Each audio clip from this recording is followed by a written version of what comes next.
ইসলাম ইহসান, এই ঈমান ইসলাম ইহসান তিনটি শব্দের যদি মূল শব্দ আপনি বের করেন, একটা শব্দ বেরিয়ে আসবে শান্তি এবং নিরাপত্তা। শান্তি নিরাপত্তা। আমরা সকলে শান্তি চাই, আল্লাহ তুমি আমাকে শান্তি দাও।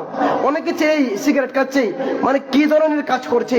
আমি অনুরোধ করব, বাবা এই কাজগুলো আপনার জন্য নয়, আপনি মুসলমানের ছেড়ে এগুলো আপনার জন্য নয়। আমরা যুবকেরা চাইলে অনেক কিছু করতে পারি, এগুলো আমরা পরিবর্তন করবো ইনশাআল্লাহ। সবাই বলে ইনশাআল্লাহ। আমরা এই সিগারেটের দিকে যাব না। অনেক সময় শুনছি সিগারেট কেনা নাকি ওদের টেনশন কমে। তো আমাকে বলতে বুঝুন, আমি বেনসন খাচ্ছি টেনশন কমানোর জন্য, বেনসন খাচ্ছি টেনশন কমানোর জন্য। তো বেনসন খাবার দরকার নাই। আপনি বেশি বেশি বসে বসে 5 ওয়াক্ত নামাজটুকু পড়বেন, মা বাবার খেদমত করবেন, আপনার সাধ্য মতো যেভাবে আপনি রিজিক তালাশ করবেন, দেখবেন ঘরের মধ্যে রহমত আসবে, বরকত আসবে। কোন একটা ঘরের মধ্যে দেখতে পাচ্ছেন আপনি বেশি উজাড় করতেছে, আপনি ঘর থেকে বের হয়ে যাবেন। মা বাবার সাথে যেন উচ্চ আওয়াজ করে না, কারণ আমার নবী বলছেন কোরআন শরীফের মধ্যে আয়াত, আল্লাহর কালাম, এটা আল্লাহর কথা, বলেন ওয়াকুলু কওলান কারীমা, তুমি তার সাথে সুন্দর সুন্দর কথা বলো। তাহলে আমাদের উচিত হবে সুন্দর সুন্দর কথা বলা।